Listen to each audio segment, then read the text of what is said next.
Bonsoir tout le monde. Salut Christophe. Bonsoir. On attend juste que Facebook nous rejoigne pour ce live. Un live très exceptionnel. On va en parler d'ici un court instant dès qu'on me donne le signal qu'on est bien live aussi sur notre page Facebook.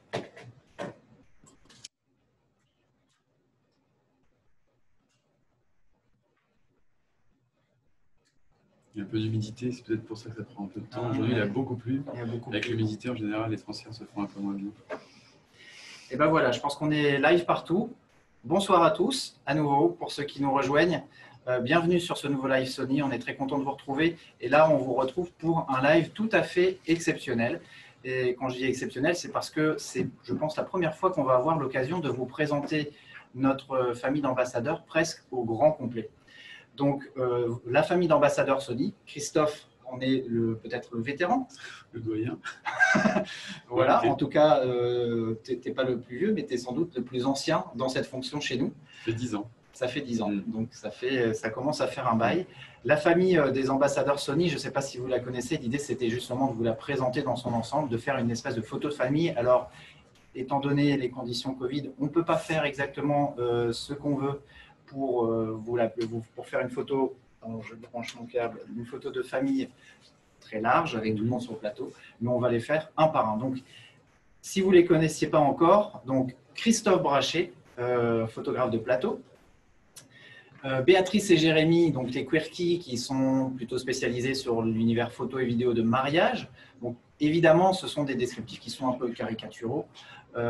Évidemment que toi, on verra que tu n'es pas que photographe, que Jérémy et Béatrice ne font pas que du mariage, mais c'était une manière de vous permettre aussi, vous, puisque vous pouvez poser vos questions, que ce soit sur la page Facebook ou que ce soit sur Zoom, vous pouvez nous envoyer vos questions qu'on va adresser. Comme ça, vous avez aussi l'ordre de passage de nos intervenants.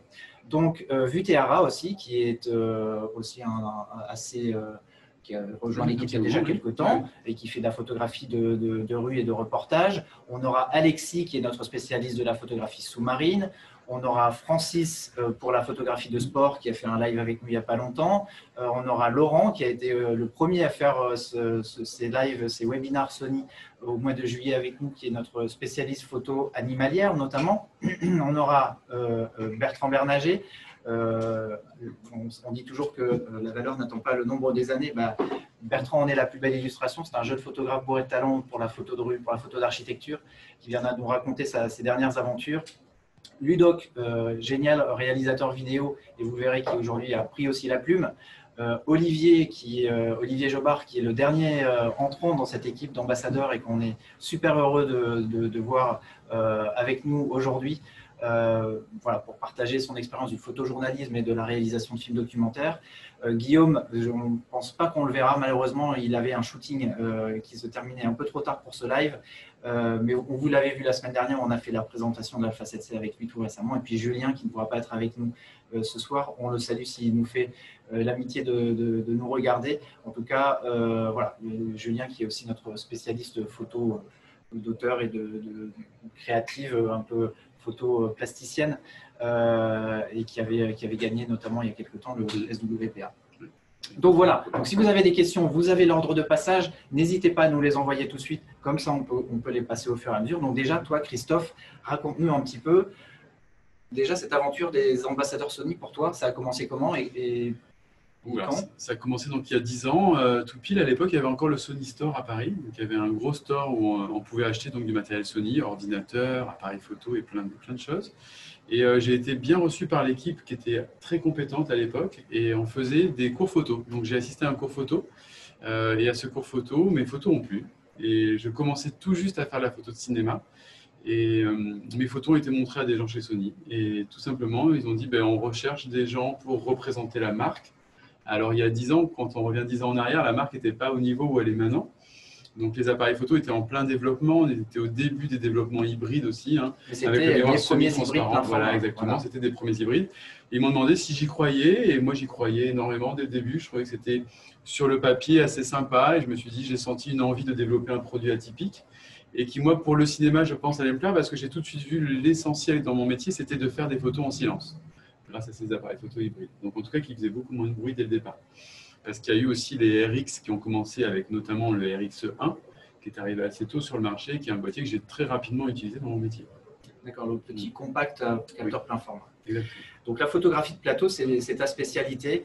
On a eu un webinaire aussi il y a 2 semaines ensemble pour présenter. Vous pouvez le revoir sur la chaîne YouTube si vous le souhaitez, où tu nous as un petit peu donné les coulisses de ton métier et puis tu nous as montré ta production, tu nous as partagé ton expérience, aussi ton parcours, parce que c'est pas évident d'entrer dans des milieux aussi exclusifs, on va dire. Et puis dans ton actualité, toi, tu as par exemple cette nouvelle affiche d'OSS 117. Exactement, elle est sortie la semaine dernière. Donc c'est une photo qui a été faite sur le plateau de cinéma, puisque les affiches de cinéma, on les fait de plus en plus sur les plateaux, alors quand il n'y a pas forcément beaucoup de budget. Sinon, il y a des photographes qui sont extrêmement spécialisés dans les affiches de cinéma. Je pense à Eddie Brière, Thibaut Gravert, par exemple. En tout cas, cette photo, elle n'a pas été faite en plateau. Elle a été faite en plateau de cinéma. Là, on n'avait pas la chance de pouvoir la faire après en studio photo, donc il fallait qu'on la fasse sur le plateau de cinéma. Et donc, j'avais les acteurs qui venaient entre 2 séquences de cinéma dans un studio que j'avais improvisé sur le plateau pour venir faire des photos. Et donc, les photos qui ont été retenues, c'est celle de Jean qui remet effectivement sa cravate. Et les acteurs que vous voyez derrière, Pierre Ninet, Fatou, ils sont venus également entre 2 séquences, posés pour moi. Et donc, on a pu les intégrer dans cette photo. Alors, ce n'est pas moi qui ai fait le montage. Hein, moi, je fournis les photos. Hein, et après, c'est une agence spécialisée qui va vraiment construire l'affiche, qui va construire la typographie, etc.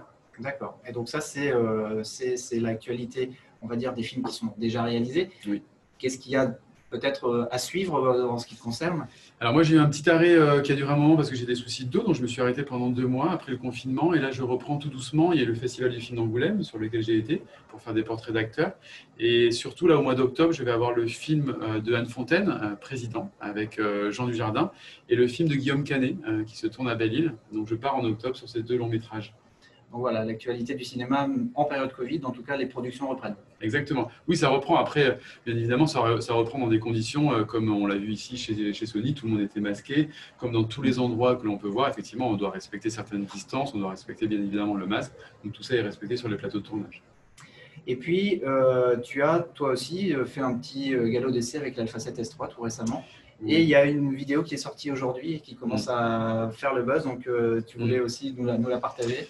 Oui, c'est une vidéo, c'est Rico Leroy, un surfeur de Lacanau qui a été plein de fois champion du monde de surf tandem, qui m'a proposé en fait cette petite vidéo. Il m'a dit, j'ai un ami à moi qui vient en Rancho pour faire une vidéo. Il est à ski, c'est un ancien skieur de haut niveau qui a eu plein de médailles et qui fait plein de projets atypiques. Je vous encourage à aller voir sa chaîne, d'ailleurs, c'est assez intéressant.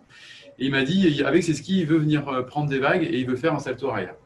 Bon, un backflip, pourquoi pas? J'ai dit... il cherchait un vidéaste, j'ai dit moi je suis partant, vous m'aviez envoyé le 7S3, donc ça tombait bien. Donc j'ai pu tester le 7S3. On nous demande qu'est-ce que c'est l'avantage justement sur les questions qui arrivent, quel est l'apport d'être ambassadeur dans ton travail? Est-ce que ça facilite les relations avec les prospects, mais aussi ça facilite la possibilité d'avoir accès à du matériel? Voilà, exactement, c'est ça. Et puis on teste aussi, hein, c'est aussi l'idée, là c'était testé. Alors pour le 7S3, il n'y a pas de caissons encore qui sont sortis dans le commerce, donc j'ai dû utiliser un caisson qui était normalement pour le 7R4 que j'ai dû un petit peu bidouiller. Je remercie d'ailleurs Photo d'Enfer qui m'a prêté ce caisson pour pouvoir travailler. Et j'ai aussi un caisson un peu souple où là on pouvait rentrer facilement du coup le boîtier. D'accord.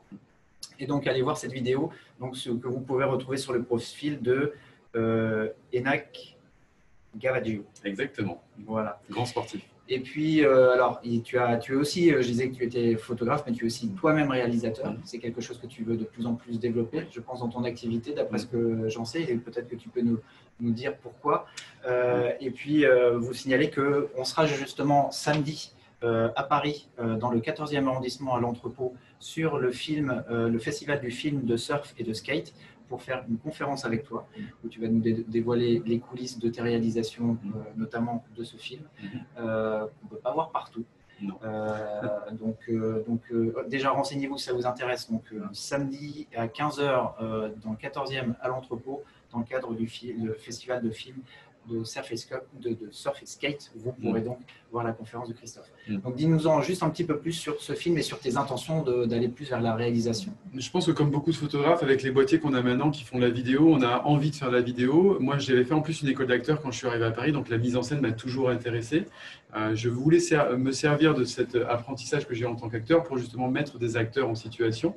Et la vidéo qui est présente donc sur les boîtiers, je l'ai utilisée très rapidement dans mon travail. J'ai fait des making-of pour le cinéma. pour Monsieur et Madame Adaman, par exemple. C'était mon premier making-of vidéo. Et j'ai eu envie, bien évidemment, tout naturellement, d'aller vers la réalisation. Et dans la réalisation de courts-métrages, j'ai eu tout de suite envie de mettre en image sans parole. Je me suis dit, je vais tester ce format du court-métrage en essayant de faire passer des émotions par l'image et par la musique. Donc, c'était un vrai parti pris, aussi un parti pris parce que je n'avais pas aussi l'argent pour me payer un ingé son. Et je me suis amusé avec ça. Il fallait combien payer le compositeur? Il fallait payer le compositeur, Romain Trouillet, qui est un super compositeur d'ailleurs, que je remercie. C'est une musique originale, exactement. Et j'ai embarqué mon ami Rémi Chapeau-Blanc, qui était aussi ambassadeur pour Sony comme moi au tout début. Et on a fait ce film tous les deux. On est partis, ça a été une vraie aventure humaine. Et l'idée, c'était de partir avec 2 boîtiers, 2 caissons et 2 optiques. Donc on a filmé ce film avec un 24 mm, le G-Master f1.4, et le 55 mm f1.8, avec 2 Alpha 7 Mark III. Et tout en autofocus. C'était le parti pris du film, c'était de dire on part avec très peu de matos, c'est-à-dire notre franchise bagage, donc on avait 20 kg de bagages pour partir, avec le matériel pour tourner, et l'idée c'était de tout faire à l'autofocus. Ça fait plusieurs années que je défends l'idée des autofocus sur les boîtiers qui sont très performants, et donc on voulait faire ce film tout à l'autofocus. Super, et donc c'est vrai que le 55 mm 1.8 est un de tes chouchous dans la gamme Sony, mais tu en as un nouveau. Et je voulais que tu nous partages aussi ton coup de cœur sur la gamme Sony, c'est un peu voilà, savoir ce que vous aimez comme matériel, parce qu'on nous pose la question aussi de savoir voilà, qu'est-ce que ça apporte comme avantage au niveau matériel. Bah, vous avez des dotations matérielles du coup, qui vous permettent d'avoir accès à des équipements, soit pour les tester, soit pour les avoir pour vos productions. Donc toi, celui-là, en tout cas, il t'a fait craquer. Oui, l'idée, l'avantage qu'on a, c'est qu'on va pouvoir tester plein de matériel et ce matériel, de le mettre vraiment sur le terrain, en conditions, dans des vraies conditions de travail. Et forcément, les gens qui vont regarder mes images, ils ont quand même des exigences assez importantes. Moi, le boîtier de prédilection dans mon métier, c'est l'Alpha 9 depuis qu'il est sorti, depuis 4 ans maintenant. Maintenant, le Mark II, bien évidemment. Pour une bonne et simple raison, c'est que je suis obligé de travailler en total silence et je suis surtout obligé de ne pas avoir de rolling shutter dans mes images. Donc ça, c'est quelque chose d'important. Question de scintillement des éclairages, voilà, ou de photos d'action. Voilà, les acteurs qui vont bouger, notamment sur le film que j'ai fait, Le Retour du héros, il y avait beaucoup de scènes de Jean Dujardin à cheval. Je devais photographier en total silence, donc il ne fallait pas que j'ai du rolling shutter. Donc l'Alpha 9 Mark II maintenant. Et effectivement, le 55 a été une de mes optiques favorites pendant très longtemps, a laissé sa place au 135 mm 1.8, que j'adorais déjà à l'époque des montures A, puisque j'avais sur l'Alpha 99 déjà un 135 f1.8, qui était un Sony Zeiss. Et depuis que cette optique est sortie, on va dire que c'était une de mes optiques favorites avec lesquelles je travaille le plus. Avec cette ergonomie très, très spéciale, la bague de diaph par exemple, là, tu t'en sers. La bague de diaph, je m'en sers. C'est une optique qui reste pour un 135 1.8 extrêmement compact, je trouve. Vraiment, elle est légère, donc on garde cette compacité du boîtier qui est aussi extrêmement léger. Et une optique qui est très agréable à utiliser avec, effectivement, moi j'ai mis de la F sur l'œil au niveau de la bague ici, à côté du diaph. Donc voilà, une optique qui pour moi me satisfait pleinement dans mon travail parce que j'aime bien travailler tout le temps, moi, à pleine ouverture. Ça, c'est quelque chose qui est important dans mon travail. Et j'aime avoir des énormes bokeh derrière les acteurs pour les détacher souvent de l'environnement dans lequel il va être. Super, ben, merci beaucoup Christophe d'être venu parler un petit peu avec nous. Donc pour les questions qui se sont posées, je pense qu'on va les poser, elles reviennent de manière assez récurrente, je pense qu'on les posera à chacun. Mais bon, tu nous as déjà expliqué toi comment tu étais devenu ambassadeur.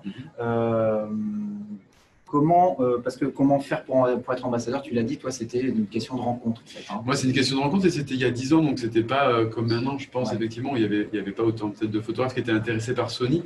Moi, à mon époque, personne ne voulait utiliser quasiment dans le milieu professionnel des Sony. Donc, c'est vrai que moi, je suis arrivé à un moment où j'étais un des seuls photographes à dire, moi, je veux rentrer dans cette équipe parce que je pense qu'on a quelque chose à jouer avec les hybrides. Maintenant, c'est un peu différent. Après, moi, je pense qu'il ne faut pas forcément compter sur le côté être ambassadeur, c'est génial, mais je pense qu'il y a suffisamment de choses à faire maintenant, en plus avec les réseaux sociaux, de visibilité, de choses comme ça. Donc, ce n'est pas non plus une obligation. Je sais que j'ai beaucoup de gens qui me contactent pour me dire j'aimerais être aussi moi ambassadeur. On ne peut pas avoir une équipe ambassadeur de plein de personnes. Par contre, je pense je confirme, on a beaucoup de sollicitations. Voilà, mais je pense que à laquelle je crois et j'aime bien comment les gens me sollicitent, c'est moi je suis très ouvert à rencontrer les gens, à prêter mon matériel aussi. Je le fais souvent, même sur les plateaux de tournage, même avec des acteurs. Hein. J'ai eu Mélanie Laurent par exemple, qui n'était pas du tout Sony. Elle a testé un boîtier Sony sur Le Retour du héros et après elle a fait un documentaire avec un appareil photo Sony.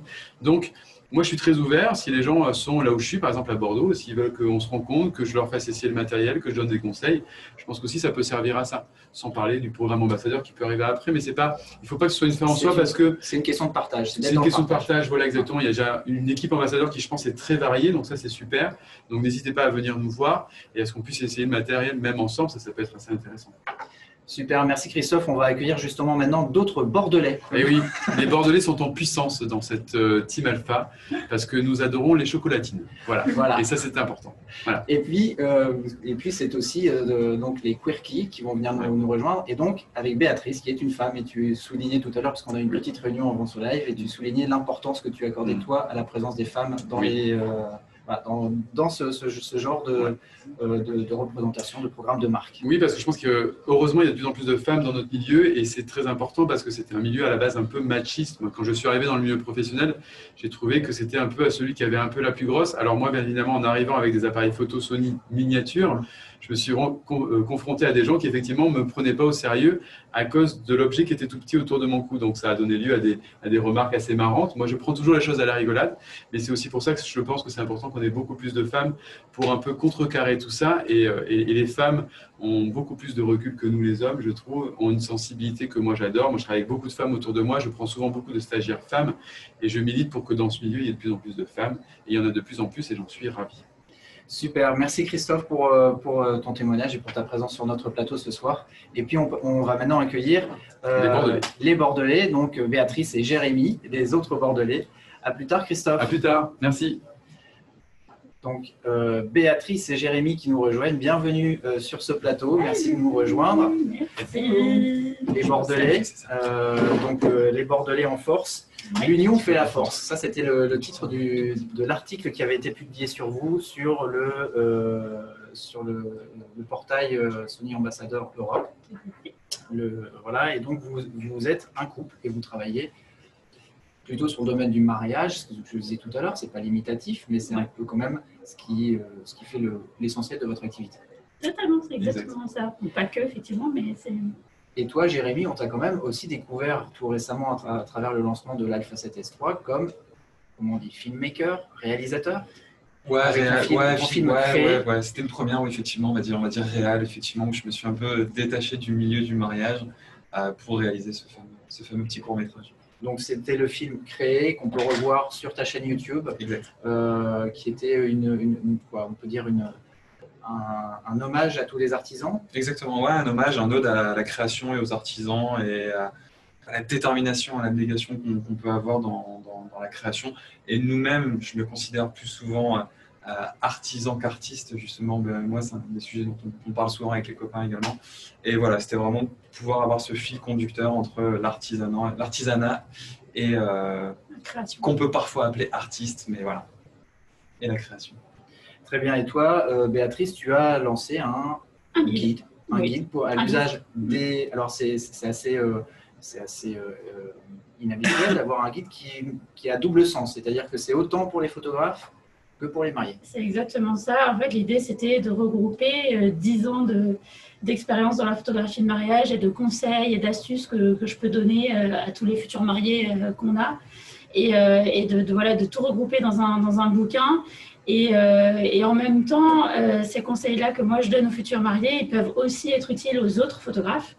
Et donc du coup, le guide qui à la base devait être justement destiné aux futurs mariés, du coup, j'en ai sorti une deuxième édition qui est également adressée aux photographes avec tout un dernier chapitre spécialement pour eux. Et qui est donc disponible en version papier et numérique. Exactement, qui est disponible.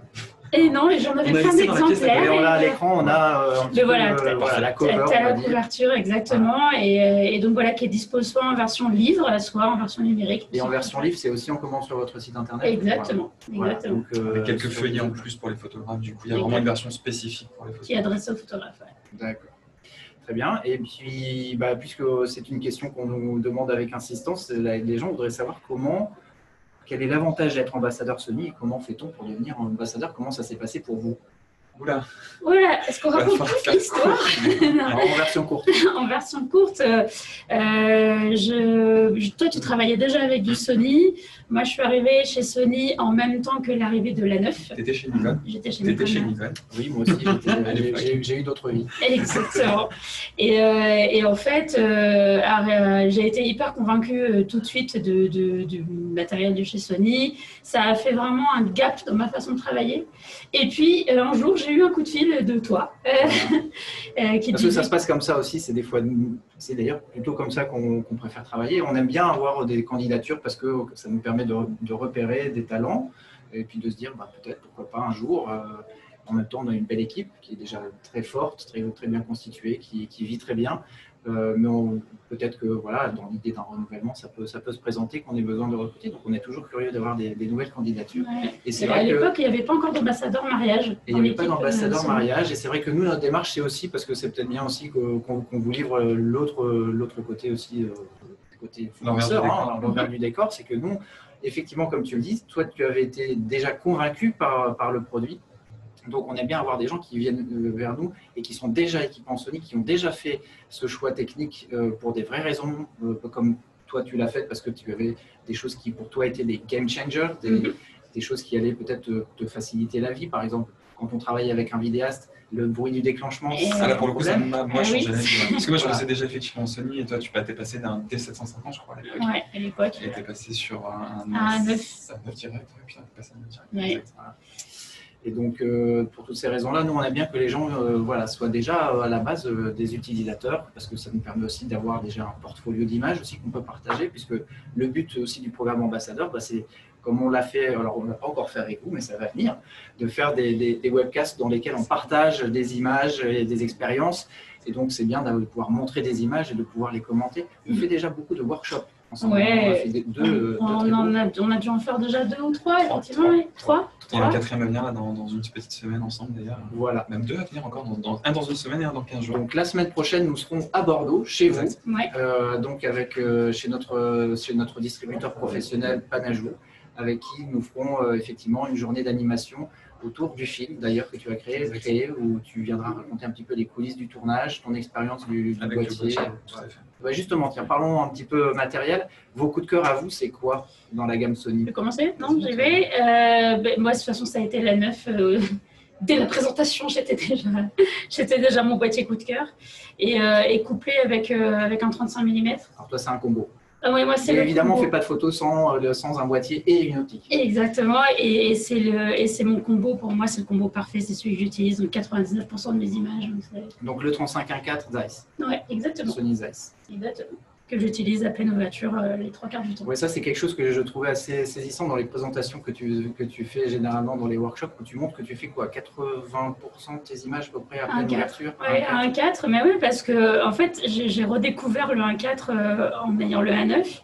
J'avais arrêté de shooter à pleine ouverture, et là, et depuis du coup, je me Pour suis des dit, questions de front de back focus. problème voilà. exactement de front et de back focus qui sont inhérents au réflexe, et du coup là, j'ai redécouvert la joie de travailler au 1.4, et du coup, depuis, je fais 80% de mes images à 1.4. Voilà. Les seules qui sont pas à 1.4, c'est vraiment parce que j'ai pas le choix et que voilà, j'ai un sujet ou j'ai plusieurs sujets dans mon image, les photos de groupe, voilà exactement. Mais sinon, quand je peux, c'est 1.4 systématiquement. Quoi. Super, et toi alors, Jérémy, ton coup de cœur? C'est le remplaçant de mon A7S2 parce que j'ai commencé chez Sony à l'époque avec l'A7S2 et forcément l'A7S3 couplé au 1635. Je t'ai fait un petit clin d'œil d'ailleurs la semaine dernière pendant un mariage. Oui. Alors voilà, j'admets, j'ai travaillé avec l'autofocus. Voilà, je m'excuse auprès de toutes mes optiques manuelles. J'ai shooté toute la fin de journée avec l'autofocus. Et ça marche? Parce qu'on avait la question de quelqu'un qui disait, alors c'était tout à l'heure à destination de Christophe, mais tu es aussi évidemment bien placé pour répondre à cette question. Est-ce qu'en vidéo, ça ne patine pas trop? Non, absolument pas. Non, et à partir du moment où tu as la possibilité même de verrouiller un point, un objet, où je me suis amusé à faire par exemple des images de détail, parce que forcément dans un mariage, il y a beaucoup de déco, ce genre de choses, et où tu verrouilles par exemple, tu vas choisir le vert et tu vas pouvoir avancer, reculer, te déplacer, faire tout ce qui est plan de détail, ça bouge absolument pas. Pas de pompage, pas de décrochage, la totalité du capteur étant couverte aussi, donc franchement, vraiment bluffé pour le coup. C'est vrai que l'Alpha 7S2 est en détection de contraste, là on est en détection de phase, donc c'est question de patiner, c'est moins le cas avec les, c'est évidemment plus, voilà, détection de phase, il sait dans quel sens faire évoluer la mise au point pour acquérir la netteté. Et pareil, il ne va pas yoyoter, il ne va pas chercher, il va aller directement à l'endroit où il faut pour avoir la netteté. Carrément. Super, et ben, merci beaucoup de Merci à partager. Dans votre actualité que j'aurais oublié Je ne crois pas. Non, les mariages, ça se passe comment avec ces conditions? C'est une question compliquée. On va y aller. Non, forcément, on subit un peu la crise en ce moment, la crise sanitaire. Et du coup, on a pas mal de reports de mariage de 2020 à 2021. Et quelques irréductibles qui maintiennent pour la fin d'année. Mais oui, grosso modo, on a eu une année... assez calme. Mais du coup, ça nous a permis de développer plein de projets perso. Mais du coup, comme on ne fait pas que du mariage. Des shootings que tu as fait récemment qui devraient pas tarder à sortir également. Exactement. Et d'autres shootings à venir également. Et puis travailler pas mal sur le corpo du coup. Ouais. Ah, c'est un autre pan d'activité. Je sais que c'était aussi un de tes projets d'aller dans cette direction. Et c'est le cas. Et du coup, c'est une année qui nous aura permis de concrétiser ces projets-là, travailler sur de la mode, sur du corpo, sur des portraits d'artisanat. Et la vidéo de la 7S3, ça, pour le coup, en plus, tu parlais des avantages tout à l'heure d'être ambassadeur et travailler avec Sony, ainsi de suite. Ça a permis également de donner un peu de visibilité à mon travail aussi. Et donc voilà, un grand merci à Sony. C'est vertueux parce que c'est vrai que nous aussi, on se nourrit un petit peu de votre rayonnement dans votre sphère de spécialité. Et puis c'est sûr que c'est un échange de bons procédés, on va dire, de chacun s'apporter du soutien. C'est un peu l'esprit dans lequel on essaye de se maintenir. Alors il y a quelqu'un qui demande à qui faut-il envoyer votre candidature. Guillaume. Voilà. Guillaume.cuvillier@sony.com. Voilà. Je pense que demain, j'ai ma boîte mail. Il y a des chances, ouais. Merci à tous les deux. Merci beaucoup. Et puis, bonne continuation. Merci. Et puis, tout à l'heure au resto, du coup. Oui, voilà. On se rejoint après pour manger ensemble. On va accueillir maintenant Vuteara dans ce live, pour ce plateau. Donc, Vuteara, qui est aussi un ambassadeur historique du programme Sony. Bonsoir Vuteara. Bonsoir. Comment ça va? Très bien Guillaume, et toi? Eh ben moi ça va très bien. Bonsoir à tous. Ouais. Donc Vuteara, on te connaît beaucoup parce que tu as une grosse communauté toi sur Instagram. Exactement, c'est comme ça que ça a commencé d'ailleurs la photographie, et j'étais pas du tout photographe à la base en 2011. Donc c'est quelque chose qui t'a pris par surprise? C'est par accident, un peu par hasard. Donc lorsque j'étais UX designer en arrivant à Paris en 2007, j'ai découvert l'application Instagram en 2011 et j'ai pris Paris en photo par amour et par passion avec mon téléphone pendant 2-3 ans. D'accord. Et comment tu avais formé ton œil justement pour avoir ce regard si affûté sur toutes ces choses sur lesquelles notre regard parfois glisse et que toi tu mets en image? C'est plutôt par rapport à l'inspiration des grands photographes à Paris comme Henri Cartier-Bresson ou Robert Doisneau, mais il y a également des photographes qui m'ont beaucoup inspiré comme Saul Leiter, un photographe américain qui transforme ses photographies en œuvres d'art, et c'est ça en fait qui m'a beaucoup inspiré dans la photographie, et le fait de commencer en fait la photographie avec un simple smartphone. On est obligé en fait de se déplacer, il n'y a pas de zoom ou on n'a pas de confort de champ. Exactement, et c'est ça qui me plaisait, c'était le challenge de relever en fait le défi de faire une très belle photo et en se focalisant uniquement sur la composition et le cadrage. Il y a souvent aussi des personnes sur tes photos. Comment tu t'y prends avec justement approcher les gens ou que les gens. Est-ce que j'essaie de rester en fait incognito, et c'est toujours en toute discrétion que tu photographies. Exactement, et invisible également, et j'utilise uniquement en fait que des focales fixes en fait en Sony, un 35 mm et un 55 mm. J'aime beaucoup en fait l'approche de la photographie. C'est ton coup de cœur, hein. Je vois que c'est ça, voilà. C'est celui que tu as choisi là sur le boîtier, c'est le 55 1.8. Exactement, un 55 1.8 qui est très très lumineux, et il y a un Alpha 7 III. Je n'ai pas besoin d'avoir en fait un gros boîtier qui est assez lourd. Les 24 mégapixels de l'Alpha 7 III te suffisent. Exactement, voilà. Et du coup, qu'est-ce que tu penses de l'Alpha 7C? L'Alpha 7C, je ne l'ai pas encore testé, mais il m'a l'air pas mal au niveau de la taille du boîtier. Et justement, pour toi qui cherches quelque chose de léger, discret, Mais je reste uniquement sur l'Alpha 7 III et le RX3M5 également, que j'ai également sur moi, donc qui est également compagnon de tous les moments. Voilà. Tu as une actualité qui est dans le domaine de l'édition, toi. Exactement. Tu sors un livre. J'ai sorti un livre, c'est mon deuxième livre d'ailleurs, parce que le premier livre était aux éditions de La Martinière en 2013, uniquement des photos prises au téléphone. Et là, c'est une collection de livres de photos autour d'un Paris qui est assez bucolique et poétique, des photographies de rue, des choses qu'on ne voit pas, mais qui sont beaux. Qui font l'esprit de Paris. Exactement, les terrasses de café. C'est le titre, un Soul of Paris. Exactement, l'âme de Paris. Donc, c'est des photos un peu à la Brassailles, mais c'est un Paris bucolique et artistique que j'aime en fait montrer en dehors des clichés de la Tour Eiffel. Alors, ce livre, on va le trouver où? Il est uniquement en ligne en fait sur le site de la maison d'édition qui est Emeria. Voilà. Emeria, d'accord. Donc uniquement en ligne, et il est déjà sorti, non, il est encore en ouvrage. Il est en précommande, voilà. En précommande. Il y a eu quelques aléas, mais voilà, les gens qui ont commandé en fait, pendant le confinement vont le recevoir assez rapidement. Ouais. D'accord, c'est à ça que tu vas occuper ton confinement, du coup, c'est à créer ce livre. À créer ce livre et également à jouer du piano au moins 6 heures par jour. Voilà, ah oui, donc tu as une nouvelle passion. Exactement, ouais. J'ai découvert le piano en janvier et je me suis pris par amour pour un compositeur polonais qui est Frédéric Chopin. Voilà. Mais bref, pour le piano incontournable. Exactement, voilà. Ouais. Et donc tu fais encore quelques photos?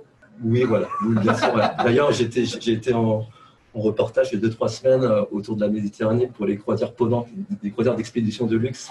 Et je devais partir normalement avec eux en mars. Tout à l'heure, c'est le cercle polaire, mais avec les événements, la pandémie, et ouais, c'était un peu compliqué. Ouais. Et donc là, tu es parti où? Là, je suis parti uniquement autour de la Méditerranée, comme en fait, ils ont refait leur programmation en fonction des événements. Voilà. Évidemment. Donc, écoute, on te retrouve sur les bateaux, c'est ça? Sur les bateaux, et puis la semaine prochaine également pour photographier une pianiste, voilà. D'accord. Qui m'a contacté, une grande pianiste libanaise au Café des Deux Magots et à la mairie du 16e, le 28 et 29. Ouais. Très bien, bon vent pour ces prochains reportages. Et puis merci d'être venu partager ce moment sur notre plateau. On va continuer avec Alexis. Alexis qui est notre photographe sous-marin. Voilà, bienvenue Alexis. Donc après les Bordelais, les Marseillais, on fait le Tour de France Salut Alexis. On fait le Tour de France des points rouges Covid en fait. Le tour de... Voilà. Des côtes françaises aussi. Donc Marseille, comment ça va à Marseille? T'es bien bronzé? Ben voilà. Marseille, c'est toujours le soleil et il fait la bonne humeur méditerranéenne. C'est agréable, hein, Marseille. Donc toi, c'est la photographie sous-marine. On en a parlé il n'y a pas longtemps déjà. C'est ton domaine. C'est vrai qu'on a fait un webcast déjà au mois de juillet où on a partagé un petit peu tout ton univers créatif, mais aussi toutes tes explorations, parce qu'il y a aussi du scientifique dans ce que tu fais. Il y a une grande part d'aventure en fait. D'aventure, de science, de photographie. C'est ça. De témoignages. De témoignages, de rencontres. De belles rencontres souvent, et que ce soit dans cet univers sous-marin ou au niveau humain. C'est des aventures ou des explorations qui se créent en équipe, c'est-à-dire que tout seul dans l'eau, il ne se passe pas grand-chose, et c'est vrai qu'il y a besoin de lumière, il y a besoin d'assistance. Quand c'est profond, il y a besoin d'être plusieurs, en fait, pour que ça soit fonctionnel, pour que ça aille vite, pour comprendre le moment et pouvoir amener quelques témoignages parfois surprenants. Alors, parmi les témoignages surprenants et ces moments prenants, il y en a eu un cet été qui a été dans l'actualité. Qui a fait un gros buzz. De tes images, oui. Ouais, tu as choisi ça. J'avoue que ça a été une grande histoire. On en avait parlé un tout petit peu avant pendant le webinaire. Mais on ne pouvait pas trop en parler parce que c'était encore sous embargo. Voilà, ça sortait le lendemain dans la presse. C'est l'histoire dramatique de Fluker, une baleine de Méditerranée, un rorqual commun, la deuxième plus grande baleine au monde après la baleine bleue. Et le WWF qui m'a accueilli à bord du Blue Panda, qui est son navire ambassadeur, menait à bien un programme sur à la fois l'étude de l'état de santé des mammifères marins en Méditerranée, et en plus sur un prototype d'anti-collision pour les mammifères marins.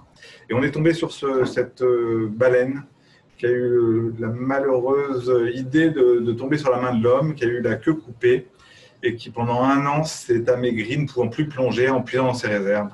Et voilà, je crois que c'était un de mes reportages photographiques les plus les plus douloureux en fait de cette rencontre avec cette baleine et de voir ce qu'on trouve. Ouais. Voilà, c'était assez dramatique de témoigner de l'agonie d'un géant en fait.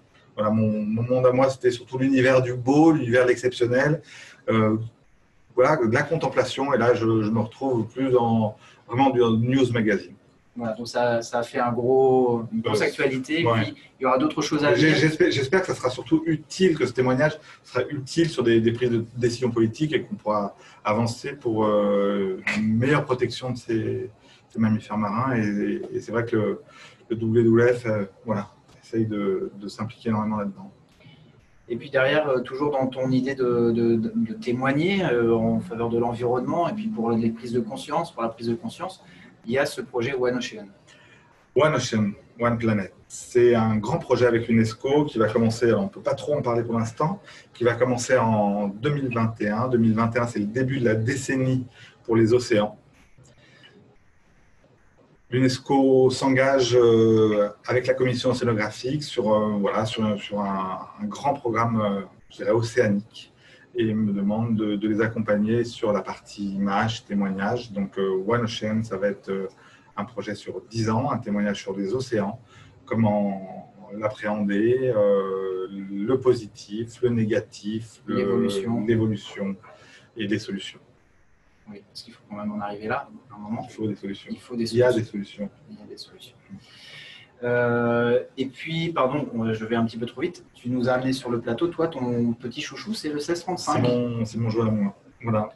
Parce que toi, sous l'eau, Mark III, 1635. 1635, c'est le passe-partout. C'est une qualité exceptionnelle sur le grand angle. Je suis souvent à 16. Ça me permet souvent de recroper dedans. Aussi parce que sous l'eau, on a besoin de ne pas être trop. On est toujours proche de ces sujets, sinon on a trop de. C'est ça, en fait, sous l'eau, tout simplement. Hein, sous l'eau, la complexité, c'est l'eau. C'est cette lentille qui est l'eau, qui est une lentille supplémentaire qui va dégrader l'image. Et le grand angle, avec une mise au point courte, me permet en fait de me rapprocher énormément du sujet. J'ai peu de déformation quand même avec cette optique. Et en diminuant cette couche d'eau entre le plan et le sujet, j'augmente la qualité de mon image. C'est ça. Très bien. C'est super. C'est un peu efficace. Un cours de photo en 2 minutes par Alexis Rosenfeld. Merci Alexis. Eh bien, écoute, bonne continuation dans tes aventures. Merci beaucoup. On va suivre donc ton projet One Ocean avec l'UNESCO. Avec plaisir. À bientôt. Et puis à très bientôt. Au revoir Alexis. On va accueillir maintenant Francis Bompard. Vous l'avez vu aussi sur notre plateau tout récemment pour un webinaire qui était consacré à la photographie de sport. Et puis je vais lui poser la question que je vois apparaître sur mon écran parce que je pense que voilà, toi tu as connu. Bonjour à tous. Tu as connu bien l'époque du réflexe, donc c'est une question qui porte sur le réflexe. On va y venir. Comment ça va, Francis? Bon grand âge. Oui, très bien, merci. Comment ça va dans les montagnes? Donc en fait, on est parti de Bordeaux, on est passé par Marseille et là on arrive dans les Alpes. Eh ben, dans les Alpes, ça va bien. On attend la neige. Vous attendez la neige? Tranquillement. Il y aura une saison de ski parce que c'est quand même ta spécialité. On rappelle la photo de ski. Il y aura une saison de ski. On ne sait pas encore comment ça va se pratiquer, enfin pratiquement comment ça va se dérouler. Mais il va y avoir une saison de ski. Il va y avoir des compétitions. C'est sûr. Les gars s'entraînent depuis tout, enfin, ils se sont entraînés tout l'été, même s'ils ne sont pas partis dans l'hémisphère sud. Et il y aura des photos à faire. On touche du bois, on croise les doigts. Ouais. Et ben, c'est tout ce que je te souhaite parce que le confinement, effectivement, quand on vit dans un paysage aussi idyllique que les Alpes, c'est un petit peu frustrant, j'imagine. Toi, ton actualité, c'est aussi une exposition qui va avoir lieu bientôt. Alors oui, j'ai une exposition de photos animalières, de Parce photos que tu n'es d'éléphants. pas que photographe de sport. Pour ceux qui ont suivi ton webinaire, on a vu que tu avais aussi une activité dans la photographie animalière. Voilà, je suis venu un peu sur le tard, contrairement à Laurent qui lui a commencé par le sport et puis fait de la photo animalière. Ben, moi, j'ai fait toute ma carrière dans la photo de sport et je reviens un peu à des amours premières parce que j'aimais beaucoup photographier les animaux quand j'étais jeune photographe. Et donc, je fais une exposition qui va se dérouler à Chambéry du 9 novembre jusqu'au 5 décembre. On va vendre à cette exposition les tirages sur une vente aux enchères. On va aussi vendre un calendrier et tous les produits de cette vente seront donnés à une ONG qui s'appelle IFAW, qui est une ONG qui œuvre pour la protection des animaux. On avait fait ça avec le WWF pendant les 3 premières années. On a réussi à dégager 15 000 €. J'espère qu'on pourra faire la même chose pour cette ONG-là. Super, bonne chance pour effectivement apporter ces ressources nécessaires. Encore une fois, des questions de protection de l'environnement, on en discutait juste avant avec Alexis. Donc un sujet important et des photographes engagés, moi je trouve ça super chouette. Tu nous as amené, tiens, ton petit chouchou à toi, c'est un objectif puissant. Voilà, moi je suis né avec les grosses télés, en fait j'aime beaucoup les optiques longues, etc., qui écrasent les sujets, qui donnent de la puissance à la photo. Donc j'adore le 200-600, c'est une optique que je trouve vraiment pratique, qui a un bokeh qui est très très bon, même si elle n'ouvre qu'à 6.3 au maximum. C'est une optique légère, la mise au point est interne, ce qui fait qu'on n'a aucun déséquilibre par rapport aux optiques quand on fait la mise au point, le flux sort, voilà. Couplé avec un A9 II. Elle n'est pas trop chère par rapport à sa puissance. Et alors, voilà, la cerise sur le gâteau, rapport qualité-prix incroyable, quoi.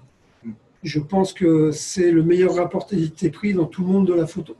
Ok, ben voilà, donc c'est une pépite pour toi. Et donc, toi, tu le couples avec un Alpha 9 parce que pour la photographie de sport aussi. Alpha 9 II, je me sers beaucoup, je fais un peu de rugby aussi, je me sers beaucoup de cette optique pour le rugby. Ça permet vraiment de pouvoir rapprocher le sujet. Et puis, quand les joueurs avancent, eh bien, on peut ouvrir et se mettre au 200 mm. Donc, il est très très bon. Chercher du détail dans les mêlées, de pouvoir être prêt quand ça se rapproche. Exactement, ça permet vraiment de faire tout un tas de photos. Cette optique est stabilisée aussi, le boîtier est stabilisé, on peut même faire des photos en vitesse lente parce qu'elle n'est pas très lourde. C'est une optique qui est relativement légère par rapport à sa puissance.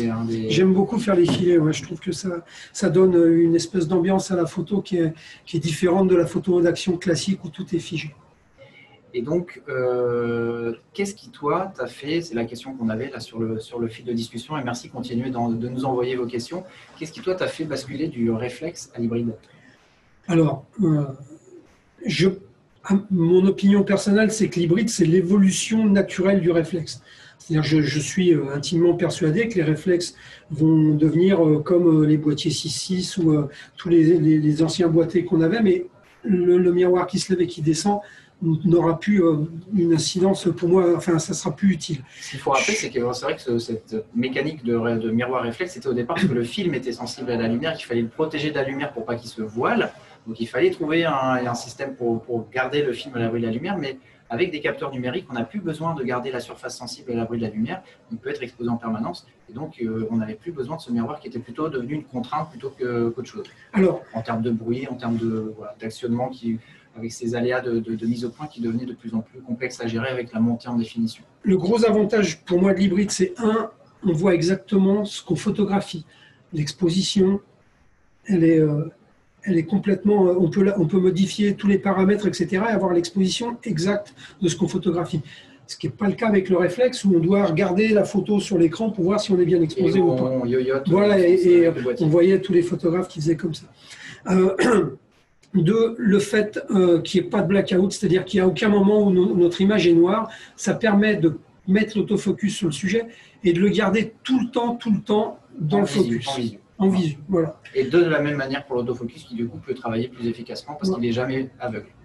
3, le fait qu'on puisse aller à 20 images secondes, ça a bouleversé ma façon de photographier parce que ça me permet d'avoir des instants que je n'arrivais pas à avoir avec un boîtier qui allait moins vite.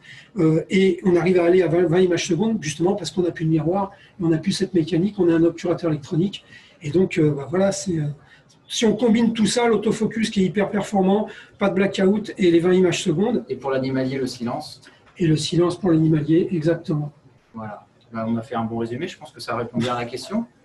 Merci beaucoup pour tes réponses, Francis. Et merci pour être venu partager tout ça avec nous et d'être venu de tes Alpes. Il fait beau dans les Alpes en ce moment? Il pleuviotait ce matin. Mais...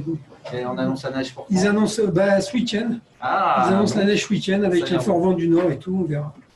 Très bien. Et merci beaucoup, Francis. Pardon. Merci. À bientôt. Et puis, on va accueillir maintenant Laurent Baheux. donc Laurent Baheux, que vous avez aussi découvert, vous avez découvert l'univers créatif dans le premier webinaire que nous avons fait tout début juillet.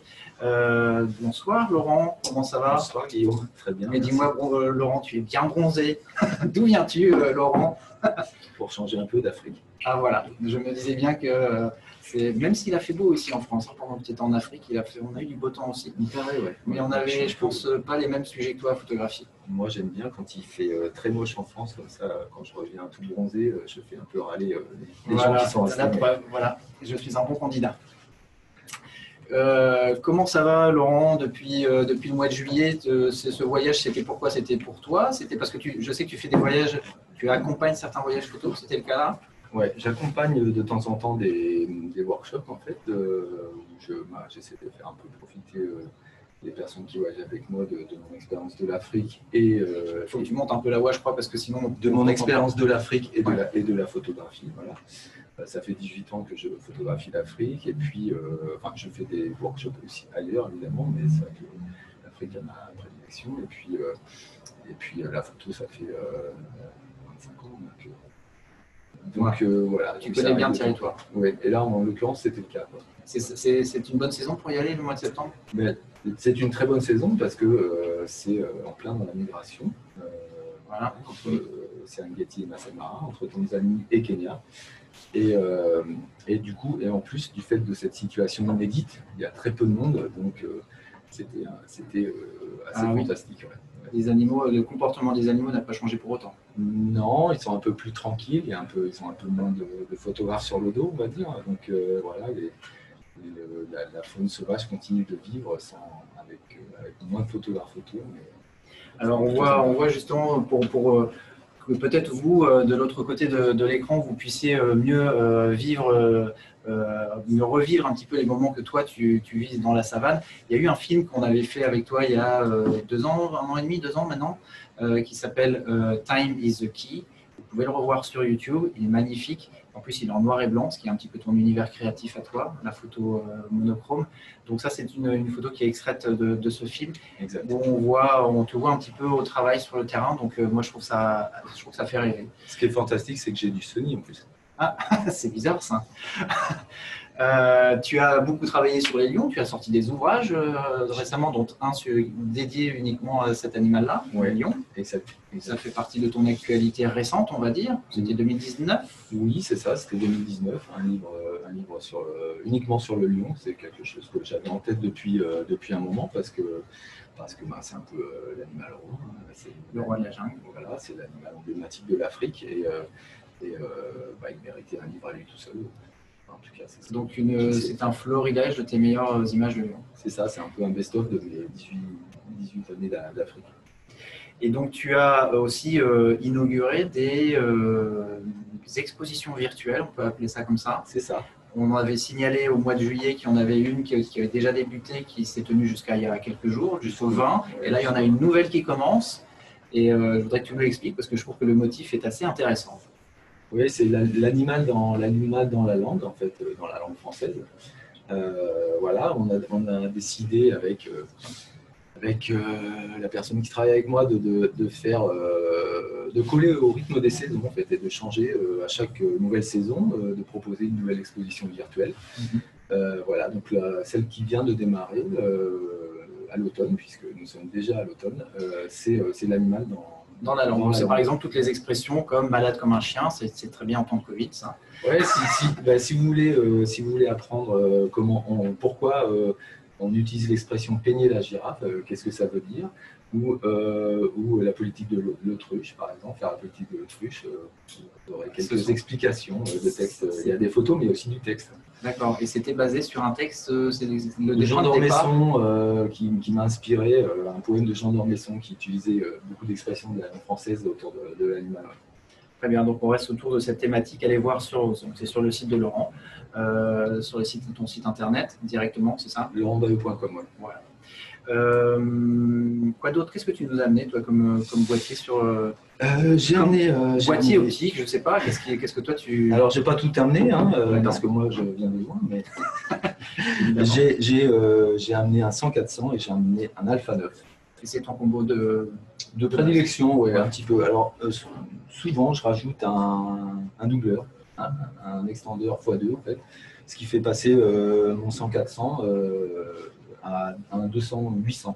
Et c'est pas trop, parce que je sais qu'avant, quand on mettait un doubleur sur un zoom en plus, Ça faisait un peu cul de bouteille en effet. ouais, en tout cas, on se fait des grosses gouttes en disant est-ce que je vais avoir quelque chose? Et là, ça marche. Est-ce que je vais avoir quelque chose de piqué? Est-ce que mon autofocus va fonctionner? Ouais. Est-ce qu'il va aller chercher le point sur des sujets à contre-jour, dans des lumières un peu difficiles? Bah là, Ça marche. Oui, ça marche. Non seulement ça marche, mais ça marche très bien, quoi. C'est ça qui est extraordinaire. C'est vrai que quand on avait fait ce webinaire au mois de juillet, on avait souligné le fait que sur effectivement beaucoup de ces images, tu n'hésites pas à multiplier, même les zooms comme le 100-400. Voilà. Tu aboutis à des ouvertures de f11 et tu gardes malgré tout des très belles images avec du flou derrière. Ouais. C'est une question de distance aussi. Hein, Ouais, c'est une question de distance. C'est-à-dire quand on est en position 400, c'est-à-dire avec le doubleur doublé à 800, bah, effectivement, on a du flou derrière. Hein. La profondeur de champ est relativement... C'est pas la même chose que 50 mm. Exactement. Et du coup, mais en plus, ouais, c'est vrai que ça pique, quoi, même avec le doubleur. Donc, ça, c'est chaud. On a une question pour toi. Ouais. Est-ce que quelqu'un qui nous demande si quand tu photographies, donc avec le viseur numérique qui te donne, comme le disait Francis tout à l'heure, le reflet exact de ce que tu vois, est-ce que tu photographies en couleur ou est-ce que tu photographies directement dans ton noir et blanc? D'après toi? À mon avis, tu photographies en noir et blanc. Oui, okay. Bonne réponse. Mais tu photographies en RAW. Comme ça, tu peux toujours revenir sur la couleur quand même. Ouais, mais je le fais jamais en fait. Donc, s'il existait du RAW noir et blanc, je m'en servirais parce que je sais que je ne me servirais pas de la couleur. Donc, effectivement, dans mon viseur, j'ai du noir et blanc déjà avant même d'appuyer sur le déclencheur.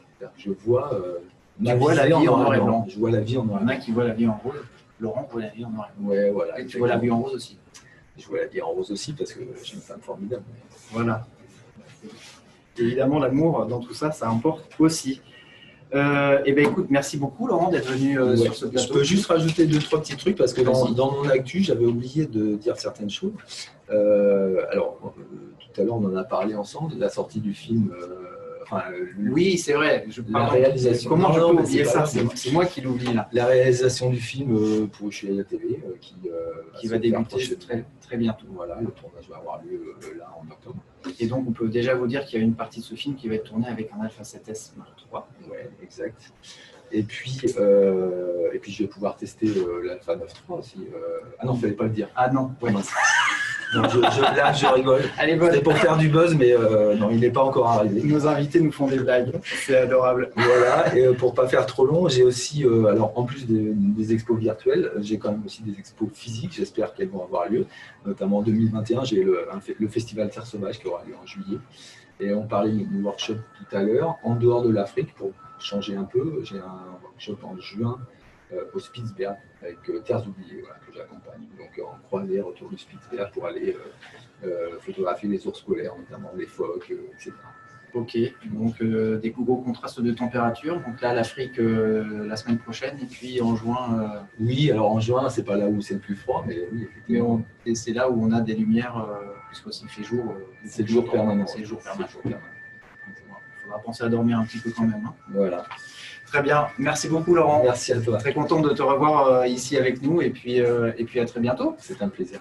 À très bientôt. Merci. On va continuer ce live et puis c'est ce panorama de la famille d'ambassadeurs Sony avec Bertrand. On dit souvent que le talent n'attend pas le nombre des années. Bah, voilà, Bertrand en est l'illustration. Bonsoir Bertrand. Merci beaucoup Guillaume. Bonsoir à tous. Un jeune photographe, fan des Lakers. Tout à fait. Donc, par le titre. Voilà. Tu es aussi ambassadeur des Lakers? J'aimerais beaucoup. Donc toi, ton terrain de jeu, c'est la rue, c'est puis tu aimes bien aussi tout ce qui est d'architecture principalement, donc en noir et blanc, plutôt un univers minimaliste, donc des bâtiments très modernes, un côté plutôt brutal. D'accord.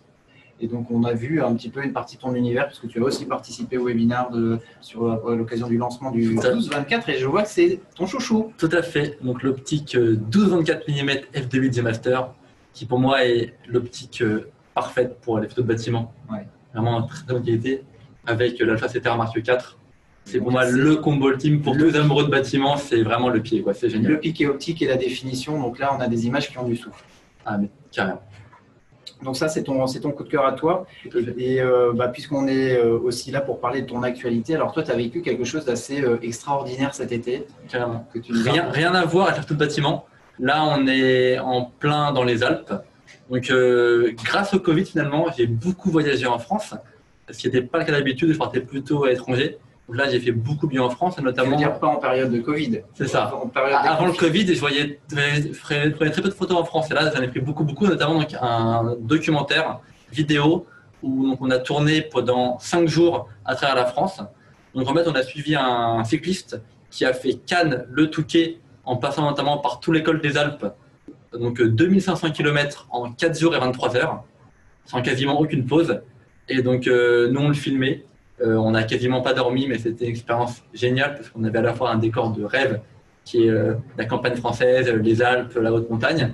Et on le filmait de jour, de nuit, sous la pluie, les bons moments comme les moments de galère. C'était une belle expérience. J'ai pu en tirer, Donc, tu tirer de es photos. en train de nous dire que tu as fait un tour de France en 5 jours. C'est ça. C'était assez impressionnant, assez fatigant, mais à la fin. 2500 km en 5 jours, ça fait 500 km par jour. C'est Tout à fait. possible, ça. Humainement, c'est possible.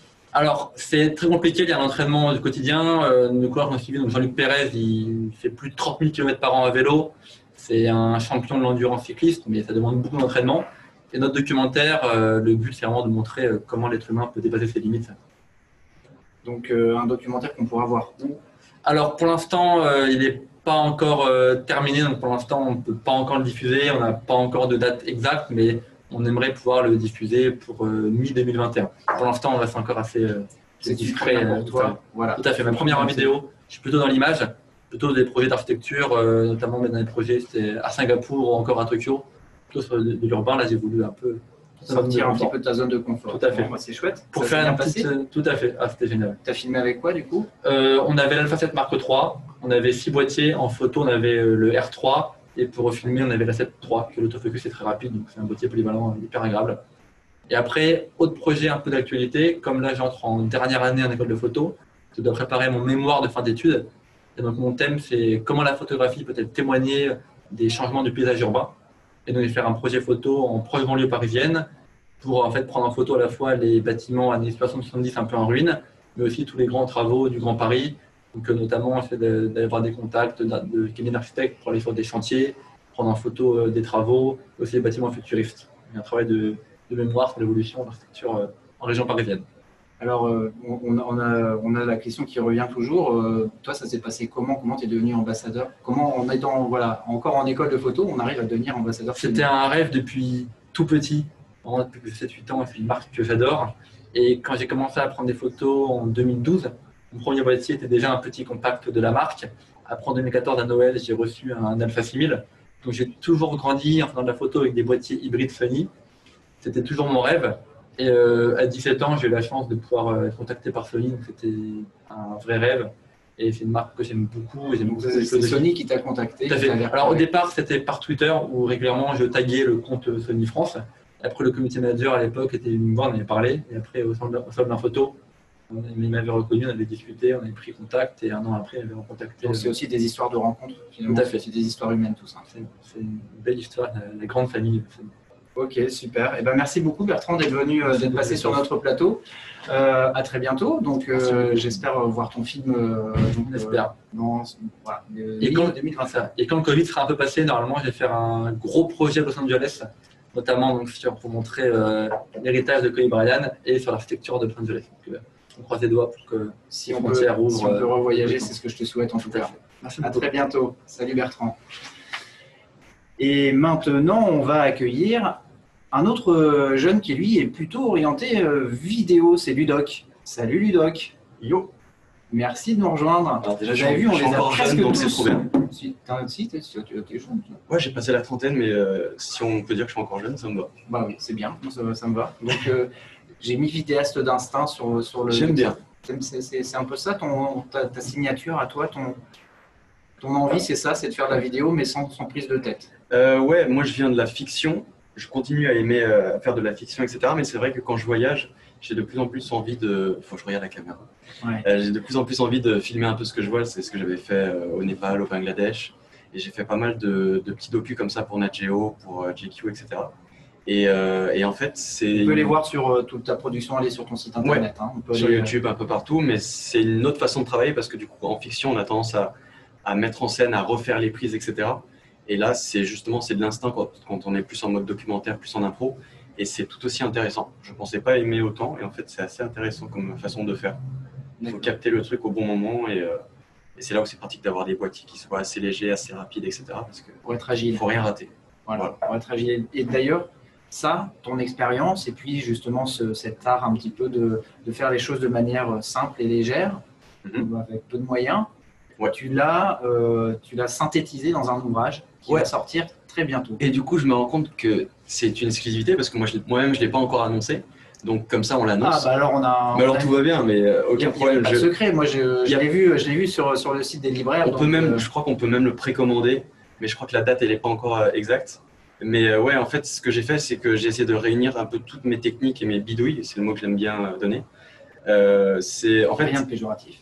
Ouais, c'est des petits trucs comme ça. C'est essayer de faire des choses qui paraissent un peu ambitieuses à l'image, mais qui en vrai, il y a toujours plein de bidouilles derrière. Parce qu'il faut les voir, tes films, il y en a quand même qui sont très sport. Enfin, ouais, c'est la grosse, on dirait vraiment des grosses productions. Que toutes ces photos, tous ces films que tu as fait sur des poursuites de voitures, etc., ça a été filmé. Alors, quelquefois, il y a des moyens.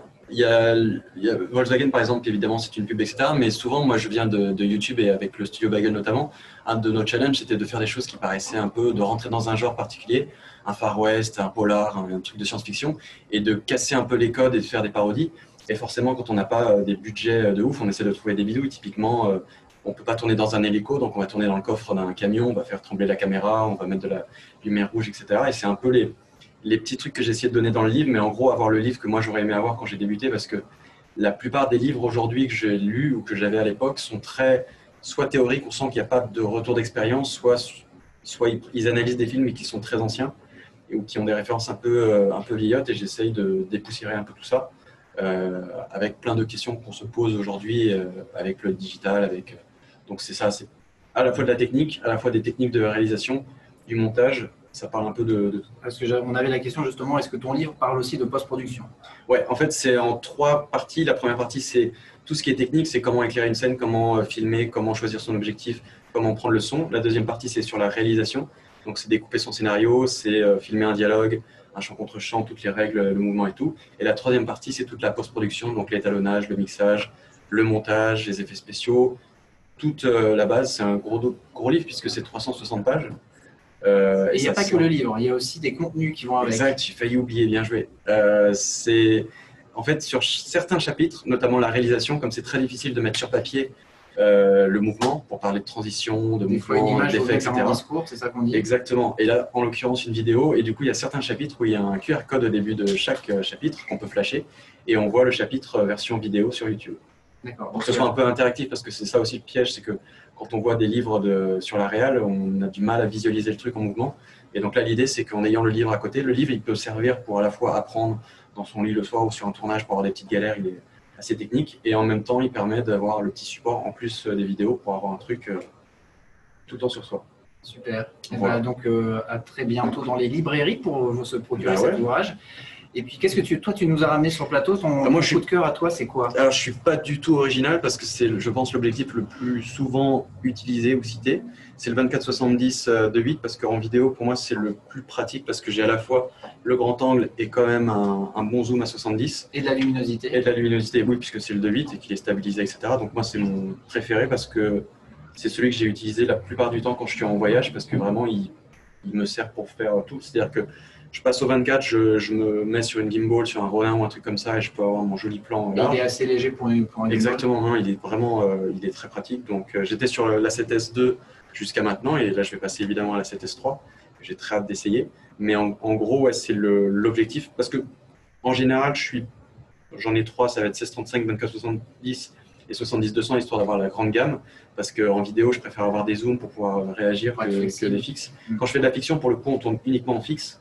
Mais quand je suis plus en mode impro, j'aime bien être en zoom. Et si je devais en choisir qu'un seul parmi les 3, ce serait 24-70 parce que ça C'est le meilleur compromis entre le grand angle et le petit télé, c'est ce qui brasse en plus large dans la gamme. Super. Et ben merci beaucoup Ludovic pour ton passage sur notre plateau. Et bien merci à vous. Et puis à très bientôt. Bah oui. On va accueillir maintenant Olivier Jobard qui est alors il passe en dernier parce que c'est aussi le nouveau venu dans la famille de nos ambassadeurs. Bonsoir Olivier. Le petit dernier. Le petit dernier. Comment ça va? Très bien, merci. On est très content de te recevoir ici et puis d'avoir l'occasion de partager un petit peu, de te présenter à l'occasion cette présentation complète de la famille d'ambassadeurs. Donc toi, tu es le petit dernier et tu es aussi dans l'actualité avec un prix que tu as reçu tout récemment dans le cadre du festival Visa pour l'image. Oui, alors j'ai reçu un prix, une bourse. Voilà, enfin qui est plutôt une bourse, la bourse Camille Lepage, qui va me permettre en fait de poursuivre un projet que j'ai commencé l'année dernière. Et donc, je vais, pour le faire bref, je vais retourner en Éthiopie et en Arabie Saoudite, qui sont le point de départ, le point d'arrivée d'une route que j'ai filmée et photographiée l'année dernière. Voilà, parce que toi, tu aimes bien mener des projets au long cours. Tu aimes bien documenter dans le temps et prendre le temps de construire tes sujets dans la durée pour suivre des personnages et pour constituer des vraies histoires. Voilà, alors à la base, je suis photographe depuis 30 ans maintenant. Et c'est vrai que j'ai commencé en tant que photojournaliste, d'abord à Cipa Presse, maintenant à Myope.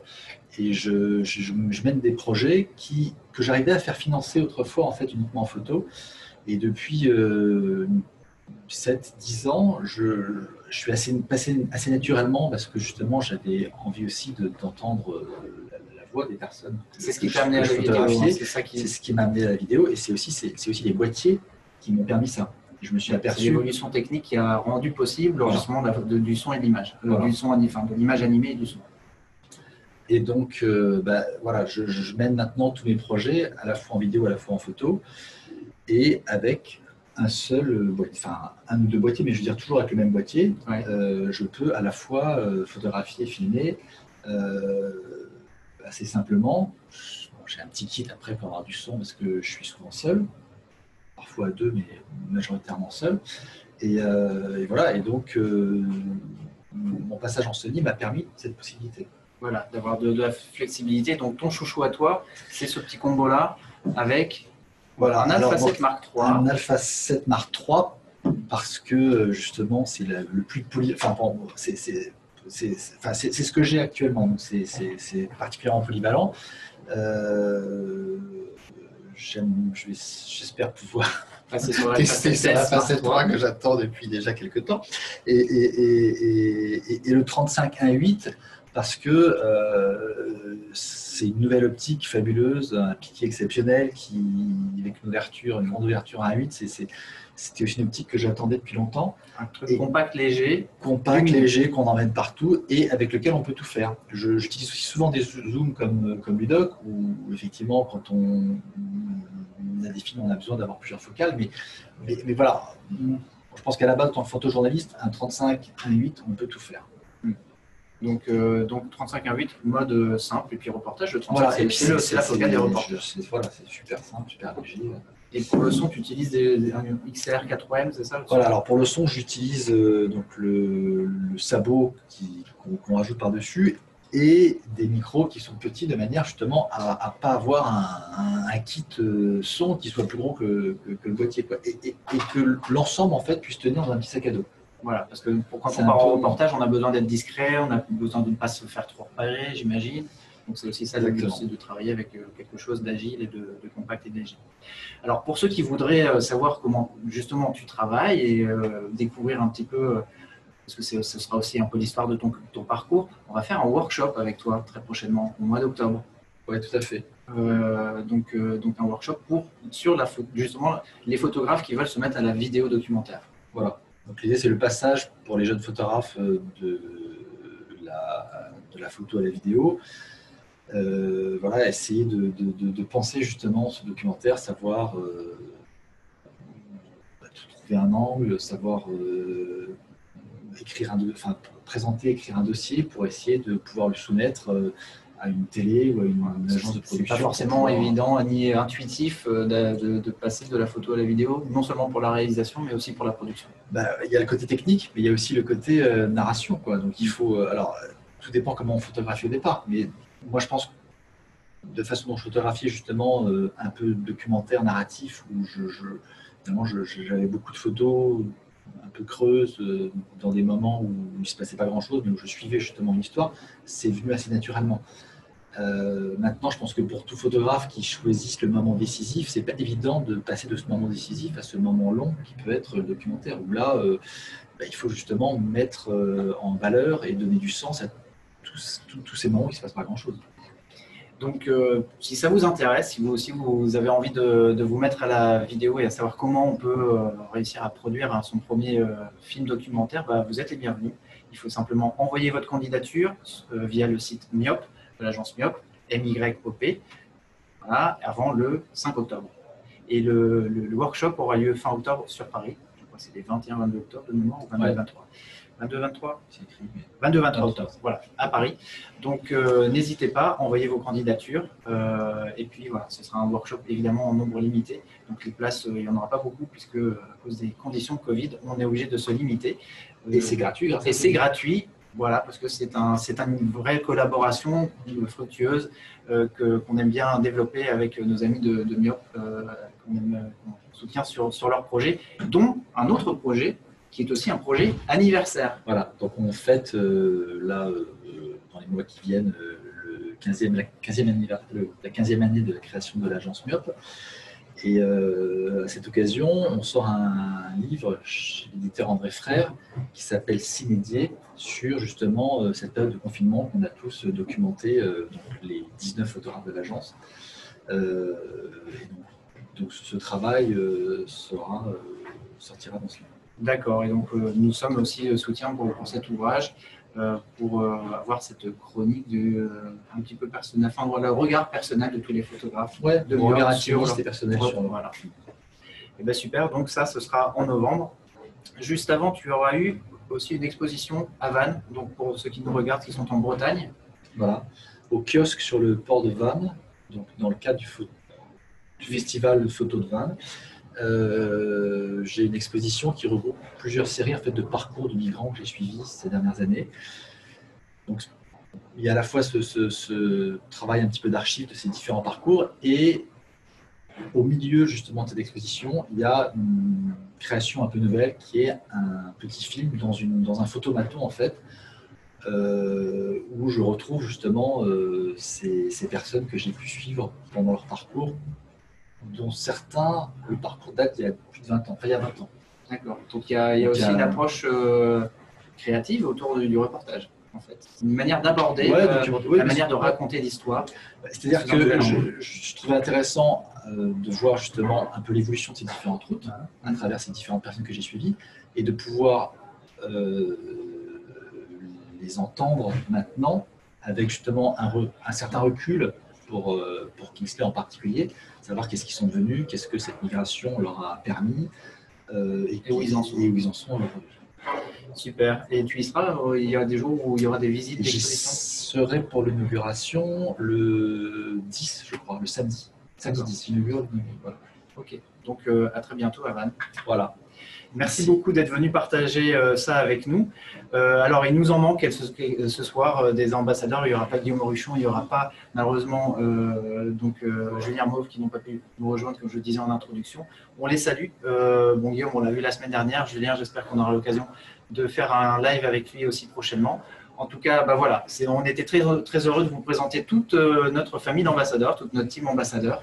Comme ça, vous les connaissez tous, vous savez tous leur actualité. N'hésitez pas à aller à leur rencontre, à Vannes par exemple, le 10 octobre, ou au workshop à Paris. Voilà, on était très contents de partager ce moment avec vous encore une fois. On se donne rendez-vous la semaine prochaine. Oui, on se donne rendez-vous. Non, oui, la semaine prochaine, on se donne un super rendez-vous même, un rendez-vous délocalisé où on sera à la campagne. On vous réserve une petite surprise. Vous verrez très vite dans nos communications. En tout cas, réservez votre jeudi soir prochain. Vous verrez, ça vaudra le coup. On vous dit donc à très bientôt. Et puis d'ici là, prenez soin de vous.